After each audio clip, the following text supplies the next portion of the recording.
நண்பர்களே, டிசம்பர் மாதம் 29 லண்டனில் இப்பொழுது நேரம் இரவு 8 மணி. டக்ளஸ் தேவானந்தா கைது தொடர்பாக பலதரப்பட்ட தகவல்கள் வெளிவந்த வண்ணம் இருக்கின்றன. இதுல முக்கியமான விஷயம் என்னன்னா, கணக்கில் வராத 19 துப்பாக்கிகள் டக்ளஸிடம் விசாரணைகள் ஆரம்பம். ஜனவரி 9 வரை விளக்கமறியல் நீடிக்கப்பட்டிருக்கிறது.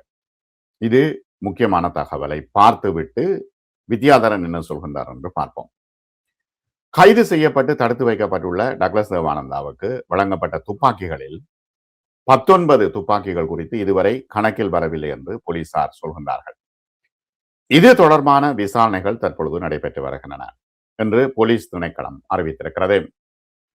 இவ்வாறு கணக்கில் வராத ஆயுதங்களிலே 15 T56 ரக துப்பாக்கிகளும் 5-9 மில்லிமீட்டர் பிஸ்டல் துப்பாக்கிகளும் அடங்கும் என்று தெரிவிக்கப்பட்டிருக்கிறது. அத்தோடு 1500க்கும் மேற்பட்ட T56 ரக துப்பாக்கிகளின் தோட்டாக்கள், 100க்கும் அதிகமான 9 மில்லிமீட்டர் பிஸ்டல் துப்பாக்கி தோட்டாக்களும் உள்ளடங்கும் என்று அறிவிக்கப்பட்டிருக்கிறது. இந்த ஆயுதங்கள் 2001ஆம் ஆண்டு டக்ளஸ் தேவானந்தாவுக்கு இராணுவத்தால் வழங்கப்பட்டவை என்று போலீசார் சொல்கின்றார்கள். இதனிடையே தடுத்து வைக்கப்பட்டுள்ள டக்ளஸ் தேவானந்தா கம்பஹா நீதவான் நீதிமன்றத்தில் நேற்று முன்னிலைப்படுத்தப்பட்டிருக்கிறார். அவரை எதிர்வரும் 9 வரை விளக்கமறியலில் வைக்க நீதிமன்றம் தற்பொழுது உத்தரவிட்டிருக்கிறார். முன்னாள் அமைச்சர் டக்ளஸ் தேவானந்தா கடந்த 26 குற்றப்புலனாய்வு பிரிவினரால் கைது செய்யப்பட்டார். 2001ஆம் ஆண்டு இராணுவத்தால் அவரின் தனிப்பட்ட பயன்பாட்டுக்காக வழங்கப்பட்ட துப்பாக்கி திட்டமிட்ட குற்றச் செயல்களில் ஈடுபடுகின்ற மாகந்துர மதுஷவின் தகவல்களுக்கு அமைய 2019ஆம் ஆண்டு கம்பஹா வெளிவேறிய பகுதியிலே கண்டுபிடிக்கப்பட்டது. அந்த துப்பாக்கியின் இலக்கங்கள் சோதிக்கப்பட்ட பொழுது அது டக்ளஸ் தேவானந்தாவுக்கு இராணுவத்தால் சட்ட ரீதியாக வழங்கப்பட்டது என்று ஆரம்ப கட்ட தகவல்கள் விசாரணைகளில் கண்டறியப்பட்டிருக்கிறது. இது தொடர்பில் குற்றப்புலனாய்வு பிரிவுக்கு வாக்குமூலம் அளிப்பதற்காக கடந்த வெள்ளிக்கிழமை அழைக்கப்பட்ட டக்ளஸ் தேவானந்தா அன்றைய தினம் கைது செய்யப்பட்டு தடுத்து வைக்கப்பட்டுள்ளார். இதுதான் தகவல். சரி, டக்ளஸ் தேவானந்தா கைது செய்யப்பட்டது அனுரகுமார திசாநாயக்க அரசாங்கத்துக்கு நெருக்கடியை ஏற்படுத்துமா என்கின்ற பார்வையிலே மூத்த பத்திரிகையாளர் வித்தி எழுதியிருக்கின்ற முக்கியமான பல தகவல்கள் இப்பொழுது அனுர அரசுக்கு அது திருப்பி அடிக்குமா, பூமரங்காங் ஆகுமா என்கின்ற ஒரு கேள்விதான் எழுகிறது. அந்த விடயத்தையும் நாங்கள் இப்பொழுது தொடர்ச்சியாக பார்ப்போம். இலங்கையிலிருந்து வருகின்ற காலை முரசு பத்திரிகையில் தொடர்ச்சியாக வித்யாதரன் இரகசியம் பரகசியம் என்கின்ற ஒரு பத்தியை எழுதி வருகின்றார். அதுல அவர் சொன்ன ஒரு விஷயம் முக்கியமானதாக எனக்கு பட்டது. அதனால் அதை உங்களோடு பகிர்ந்து கொள்கின்றேன். அவர் என்ன எழுதுகிறாருன்னா, அவர் எழுதுறது அப்படியே நான் சொல்றேன். ஆகாயத்தில் போன சனியனை ஏணி வைத்து இறக்கி மடியில் கட்டி கொண்டது போல என்று ஒரு பேச்சு மொழி எங்களுடைய மத்தியில் இருக்கிறது. அதே போலத்தான் இபிடிபியின் செயலாளர் நாயகம் டக்ளஸ் தேவானந்தாவை, அதுவும் அவருக்கு கையளித்த தற்காப்பு ஆயுதம் தொடர்பான குற்றச்சாட்டின் பேரில் கைது செய்து விசாரணை நடத்த அனுர அரசாங்கம் முற்பட்டிருப்பது அத்தகைய வேலைதான். என்னது? ஆகாயத்தில் போன சனியனை ஏணி வைத்து இறக்கி மடியில் கட்டி கொண்டது போல என்று உதாரணம் சொல்கின்றார்.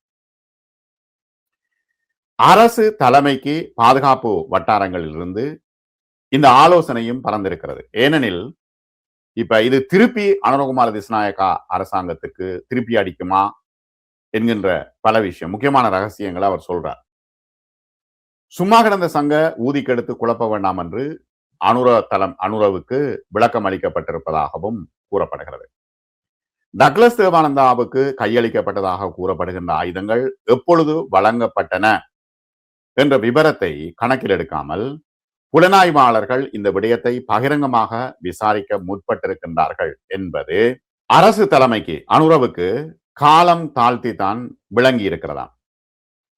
சம்பந்தப்பட்ட ஆயுதங்கள் 2000ஆம் ஆண்டு ஜூலை மாதம் 10 டக்ளஸ் தேவானந்தா தரப்புக்கு கையளிக்கப்பட்டிருக்கின்றன. வெறும் பிஸ்டல் மாத்திரம் கையளிக்கப்படவில்லை. T56 ரக இயந்திர துப்பாக்கிகள் 17 மற்றும் சிறிய பிஸ்டல் ஆயுதங்கள் 6 அப்பொழுது வழங்கப்பட்டிருக்கின்றன. அந்த காலகட்டத்தில் யாழ்ப்பாணத்திலும் கொழும்பிலும் நெடுந்தீவிலும் இயங்கிய இபிடிபிக்கு அவர்களின் பாதுகாப்புக்கு என பல கட்டங்களிலே பல தடவைகள் ஆயுதங்கள் பெருமளவில் வழங்கப்பட்டன. சந்திரிகாவின் ஆட்சி காலத்தை தொடர்ந்து 2001 டிசம்பரிலிருந்து 2004 ஏப்ரல் வரை ரணிலின் அரசு அதிகாரத்தில் இருந்தது. அந்த சமயம் விடுதலை புலிகளோடு யுத்த நிறுத்தம் மேற்கொள்ளப்பட்டு 6 சுற்று அமைதி பேச்சுக்கள் முன்னெடுக்கப்பட்டன.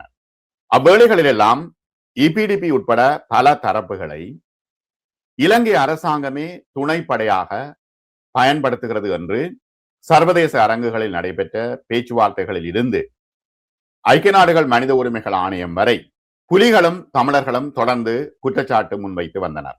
ஆனால் இலங்கை அரசு தரப்பு அதை மறுத்து வந்தது என்று வித்தி எழுதுகிறார். இப்பொழுது ஒரு பிஸ்டலுக்காக டக்ளஸை நீதிமன்ற குற்றவாளி கூண்டிலே ஏற்றி விசாரிக்க முற்பட்டால் அந்த சமயத்தில் துணைப்படை இயங்கியமை பற்றிய விவரங்கள் எல்லாம் அம்பலமாக கூடிய ஆபத்து இருப்பதாக அரசு தரப்புக்கு இப்பொழுது ஆலோசனை வழங்கப்பட்டிருக்கிறது. துணை படைகளுக்கு வழங்கப்பட்ட சம்பள விடயங்கள் முதல் கொண்டு பல விவரங்களும் அம்பலமாகி கொழும்பை சிக்கலுக்குள் ஆழ்த்தும் என்று வித்தி சொல்கின்றார். இந்த விவகாரம் வெளிப்படையாக விசாரணைக்கு போனால் அதன் பிரதிபலிப்பு ஐக்கிய நாடுகள் மனித உரிமை கவுன்சில் வரை ஒலிக்கும் என்று உயர் பாதுகாப்பு வட்டாரங்கள் தற்பொழுது அஞ்சுகின்றன, கருதுகின்றன. இப்ப கைது செய்து வைக்கப்பட்டவர் பிள்ளையான் அல்ல, அது டக்ளஸ் தேவானந்தா. காலாதி காலமாக 25 வருடங்களுக்கு மேல் சிங்கள அரசாங்கங்களோடு இணைந்து செயல்பட்டவர், துணைக்குழுவாக இணைந்து செயல்பட்டவர். அரசாங்கத்தினுடைய பயங்கரவாத எதிர்ப்பு நடவடிக்கைகளின் முழு ஆழமும் அகலமும் அறிந்தவர் டக்ளஸ் தேவானந்தா. சந்திரிகாவின் அரசியல் காலத்தில் புலிகளின் அச்சுறுத்தலுக்கு உள்ளாகி இருந்த இபிடிபிக்கு அள்ளை கொள்ளையாக ஆயுதங்களை வழங்கும் நடவடிக்கைகள் இடம்பெற்றிருந்தன.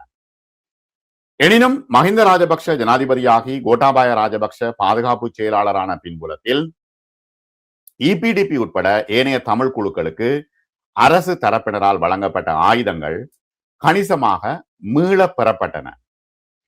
அந்த வகையில் டக்ளஸ் தேவானந்தா தரப்புக்கு வழங்கப்பட்ட ஆயுதங்களும் திரும்ப பெறப்பட்டன.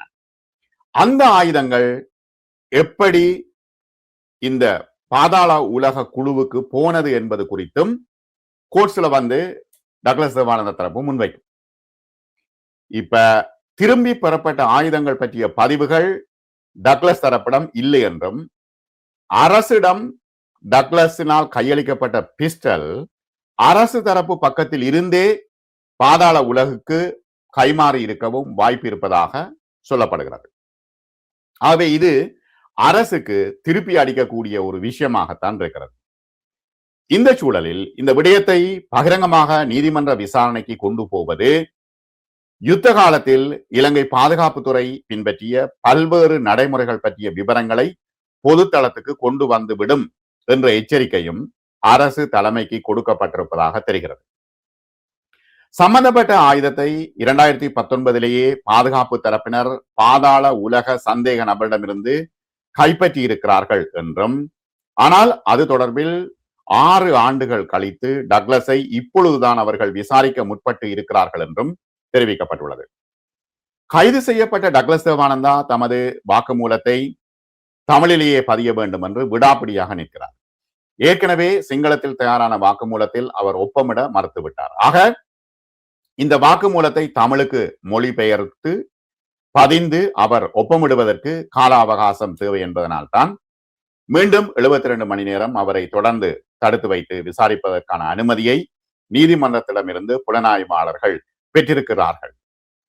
இந்த விடயத்திலே டக்ளஸை தொடர்ந்து சட்ட விசாரணைக்கு உட்படுத்துவது தேசிய பாதுகாப்புக்கு உகந்தது அல்ல என்ற முடிவை அரசாங்கம் எடுக்கும் என்றால் டக்ளஸ் தேவானந்தா நீதிமன்றத்தில் முன்னிலைப்படுத்தும் பொழுது அவரை விளக்கமறியலில் வைக்கும் கோரிக்கையை போலீஸ் தரப்பு விடுக்காமல் போகலாம் என்று சில வட்டாரங்கள் ஊகம் தெரிவிக்கின்றன என்று வித்தி எழுதியிருக்கிறார். ஆனால் தற்பொழுது டக்ளஸ் தேவானந்தா ஜனவரி 9 வரை விளக்கமறியலில் வைப்பதற்காக நீதிமன்றம் அனுமதி வழங்கி இருக்கிறது.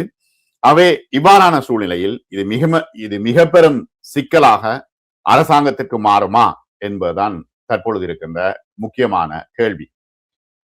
இப்ப வித்தி சொல்வது முக்கியமான பல விஷயங்கள்.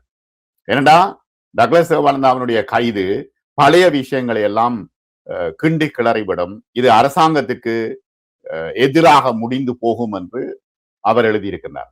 அவருடைய ஊடக அனுபவத்தில் எழுதியிருக்கின்றார். பொறுத்திருந்து பார்ப்போம் என்ன நடைபெற போகிறது என்று. மற்றும் ஒரு காணொளியில் சந்திப்போம்.